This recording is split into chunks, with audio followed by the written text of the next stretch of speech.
আজকে সংবাদ সম্মেলনের উদ্দেশ্য হলো যে একটা মামলার রায় হয়েছে, এতে অনেক অস্পষ্টতা আছে। এই অস্পষ্টতা দূর করার জন্য এবং আমাদের পরবর্তী কার্যক্রম কি সেটা আপনাদের কাছে তুলে ধরার জন্য, যে এখন কি পদ্ধতিতে আমরা যাচ্ছি, এর আউটকাম আমরা কি আশা করছি। আমরা আউটকাম আশা করছি যে রিভিউতে যে খায়রুল-হকের রায়টা বাতিল হবে এবং ত্রয়োদশ সংশোধনী আবার ওই যে পুনঃস্থাপিত হবে এবং পঞ্চদশ সংশোধনীটা বাতিল হবে।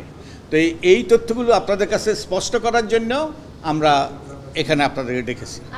আপনারা জানেন যে ত্রয়োদশ সংশোধনীর মাধ্যমে, সংবিধানের ত্রয়োদশ সংশোধনীর মাধ্যমে তত্ত্বাবধায়ক সরকার ব্যবস্থাটা আমাদের সংবিধানে অন্তর্ভুক্ত হয়েছিল, মনে আছে তো এটা। তারপরে এর বিরুদ্ধে হাইকোর্টে মামলা হয়েছে। হাইকোর্টে মামলায় তত্ত্বাবধায়ক সরকার রাখার পক্ষেই দুইটা বেঞ্চে রায় দিয়েছে। আপিল বিভাগে একটা বিভক্ত রায় হয়েছিল। সংক্ষিপ্ত রায় 10ই মে 2011 তারিখে খায়রুল-হকের নেতৃত্বে। তাতে ত্রয়োদশ সংশোধনীকে বাতিল করেছে তারা, অর্থাৎ তত্ত্বাবধায়ক সরকার ব্যবস্থাকে বাতিল করেছে। আরও জটিলতা আছে, আমরা ওতে জটিলতা যাব না। মোনালিসা হেভি ফ্লো 15 পিস প্যাকেটের সাথে 8 পিসের একটি প্যাকেট একদম ফ্রি। তো এরপরে ওটাকে অজুহাত ধরেই যে 30শে জুন 2011-তে পঞ্চদশ সংশোধনী পাশ করা হয়। পঞ্চদশ সংশোধনীতে তত্ত্বাবধায়ক সরকার ব্যবস্থা বাতিল করা হয় যে সংসদের মাধ্যমে। তো আমরা যেটা করেছি, আমরা যে ত্রয়োদশ সংশোধনী যার মাধ্যমে তত্ত্বাবধায়ক সরকার ব্যবস্থা বাতিল করেছে আদালত, তার বিরুদ্ধে আমরা রিভিউ পিটিশন করেছি। বুঝা গিয়েছে তো, সুপ্রিম কোর্টে আপিল বিভাগে।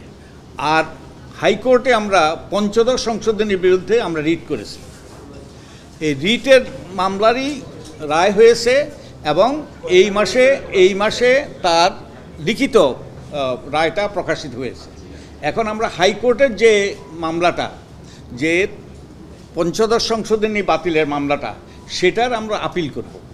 আর ত্রয়োদশ সংশোধনীটা রিভিউ পর্যায়ে আছে। আশা করি যে দ্রুতই এটার হিয়ারিং হবে। এর মাধ্যমে যে আপিল বিভাগের রায়টা বাতিল হবে বলে আমরা আশা করি। অর্থাৎ তত্ত্বাবধায়ক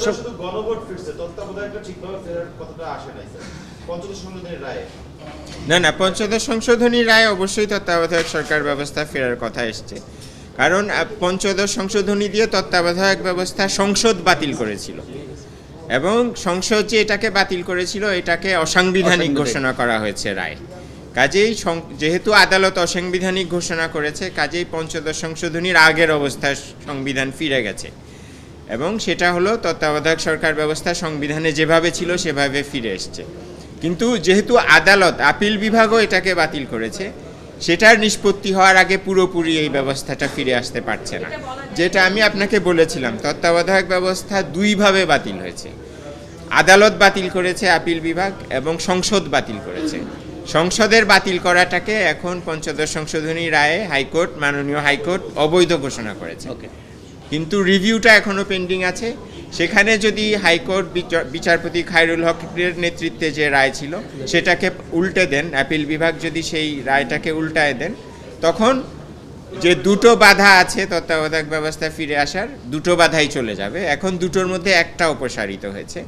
তবে তত্ত্বাবধায়ক ব্যবস্থা যে ফিরে এসছে মাননীয় হাইকোর্টের রায়, সেটা আমাদের আপিলের বিষয়বস্তু হবে না, কারণ এটাও আমরা চেয়েছিলাম। আমরা হয়তো 5টা জিনিস হাইকোর্টের কাছে চেয়েছিলাম, তার মধ্যে 3টা আমরা পেয়েছি। উদাহরণ হিসাবে বলছি, 2টো পাইনি। কাজে আমরা যেগুলোর ব্যাপারে হাইকোর্টের রায় আমাদের পক্ষে হয়নি, সেগুলোর বিষয়ে আমরা আপিল করব।